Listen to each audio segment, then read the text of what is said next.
Olá, bem-vindo de volta. No vídeo passado, nós falamos sobre vetores unitários e comentávamos que ou seja, a utilização de vetores unitários é uma ótima forma para se representar vetores.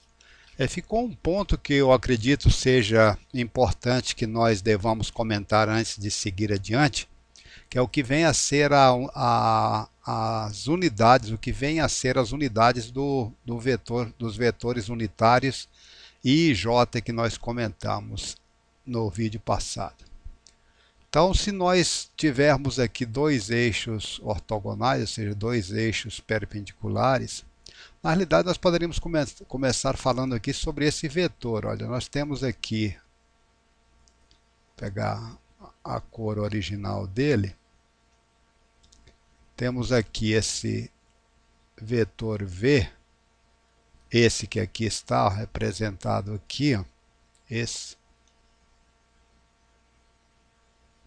E esse vetor V, ele tem uma intensidade de quanto? Ele tem uma intensidade, por exemplo, de 10 metros por segundo.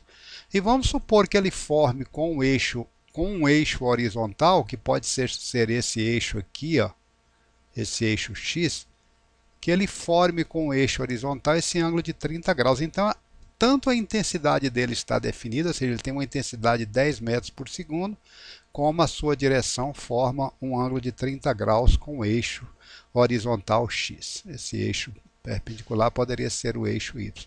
E dizíamos que ele tem uma componente de velocidade Vx, que vale a intensidade dele, 10 metros por segundo, multiplicado por cosseno de 30 graus, que vale 10 metros por segundo, multiplicado por raiz de 3 sobre 2, que é o cosseno de 30, que vale 5 raiz de 3 metros por segundo. Então, essa componente horizontal desse vetor, ele vale quanto? 5 vezes raiz de 3 metros por segundo. É um número menor do que 10, concorda?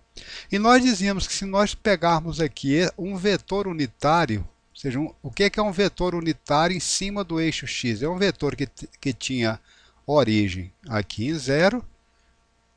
E qual era a intensidade desse vetor? Esse vetor tinha uma magnitude ou uma intensidade igual a quanto? Igual a 1. 1 na direção X. E a pergunta que eu faço é a seguinte: qual é a unidade desse vetor? Ou seja, esse vetorzinho, a gente pode até tirar ele lá de cima, ó. Quais são as unidades dele? A unidade dele seria, por exemplo, metro por segundo, ou seria metro, ou seria segundo? Essa é a indagação que eu estou fazendo. E a resposta é não, ele não tem unidade alguma. Ou seja, a gente diz em física, ou seja, ele não tem unidade. A gente diz em física que esse tipo de vetor unitário é uma grandeza do tipo adimensional. Por exemplo, o peso de um corpo, ele tem dimensão. A dimensão do peso é força. E tem unidade também. A unidade no sistema internacional para força é o newton. E o vetor unitário não tem dimensão e não tem unidade. Ou seja, é o número puro. Então a gente pode dizer que esse vetor Vx, ou seja, a forma da gente representar essa componente que está aqui em amarelo Vx, seria simplesmente escrevendo 5 raiz de 3 é a intensidade dele. Qual é a unidade dele? Metro por segundo, que veio daqui, ó, das unidades do próprio vetor, multiplicado pelo vetor unitário I, que não, esse aqui sim não tem dimensão alguma. E aqui na direção Y, essa componente ao longo de Y, que era Vy, ele vale quanto? Ele vale 10 metros por segundo multiplicado pelo seno de 30 graus. Ou seja, esse Vy vai ter uma intensidade, seno de 30 é meio, de 5 metros por segundo. E qual é a representação vetorial desse Vy? O Vy vai ser 5, é a intensidade dele, as unidades metro por segundo, que veio daqui, multiplicado por J. E qual é a dimensão de J?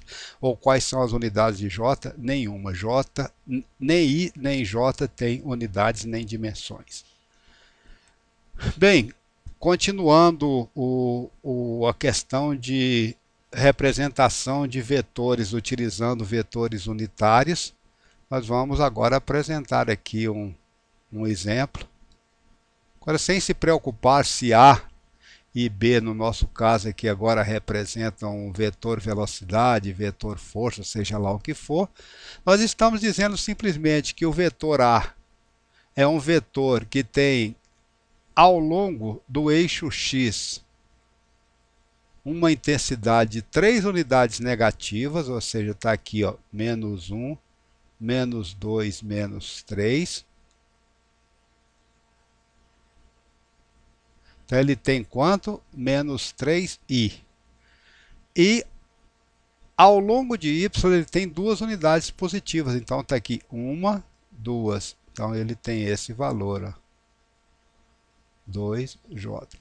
A soma desse vetor com esse vetor aqui, ó, menos 3i mais 2j, forma o nosso vetor A. Esse aqui é o vetor A. O vetor B, ele tem 2 unidades positivas. 1, 2. Vetor B. Vamos até manter a 1, 2. E ele tem 2 o quê? 2i. Está aí a representação dele. Então, ele tem 2i. E estão propondo que ele tem, segundo a direção y, que ele tem 4 unidades. 1, 2, 3, 4. Então ele tem 4 unidades. 4j. E está aqui a representação do nosso vetor B. Esse é o nosso vetor B. Pergunta que nós gostaríamos de fazer é como é, ou seja, para mostrar que a soma do vetor A mais o vetor B nada mais é, como nós já comentamos no vídeo anterior, menos 3 mais 2i, ou seja, estamos somando componente a componente i, mais 2 mais 4j, ou seja, estamos dizendo que A mais B, devo 3 e tenho 2, menos 1i mais 6j. Ou seja, que o valor da soma do vetor A mais B vai ser menos 1i mais 6j. Então, para mostrar que isso realmente funciona, deixa eu apresentar então esse processo de forma visual, ou seja, vamos, a partir dos nossos eixos coordenados, vamos mostrar que isso realmente funciona. Ou seja, a soma de A mais B fornecerá um vetor com componente em x igual a menos 1, que é essa que aqui está, e uma componente y igual a 6, que é esse valor. Então, quando eu somar o vetor A, que está aqui representado, com esse vetor B, o que eu estou afirmando é que nós vamos obter um vetor. Olha ele aqui, ó. Olha como é que ele... Precisamos de pegar um vetor aqui que seja... Acho que... Podemos fazer isso aqui um pouquinho melhor. Pegar algo aqui paralelo a essa linha e uma outra.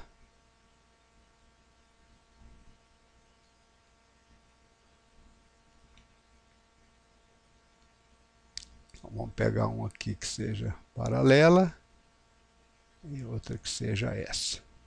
Então, o que nós estamos afirmando aqui é que o vetor resultante saiu um pouquinho da tela, mas nós já conseguimos trazer de volta, que na hora que somar A mais B, nós vamos encontrar aqui um vetor resultante, que vai cair nesse canto e nesse, ou seja, o vetor resultante vai ser esse, ó.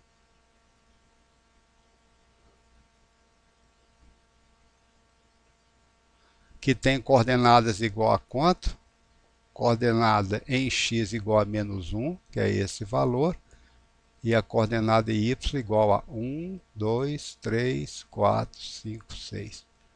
Isso aqui não foi desenhado, esses tracinhos não foram colocados exatamente em escala, mas se isso for colocado num papel quadriculado, você vai ver que esse processo realmente funciona. Ou seja, é uma forma simples de fazer soma ou subtração de vetores, ou seja, dado qualquer vetor A, o vetor aqui no caso no plano, né, ele tem uma componente em x e uma componente em y, outro vetor no plano que tem a componente em x e y, na hora de somar o vetor A com B, vamos somar as componentes em x, menos 3 mais 2, obtendo uma componente em x igual a menos 1, e soma em y, vamos obter em y uma componente igual a 2 e 4, 6. Então, o vetor vai ter, soma vai ser menos 1i mais 6j. Esse aqui, então, vai ser o nosso vetor soma. E é isso que nós gostaríamos de apresentar e mostrar que isso aí realmente funciona. Ou seja, vejo você no próximo vídeo.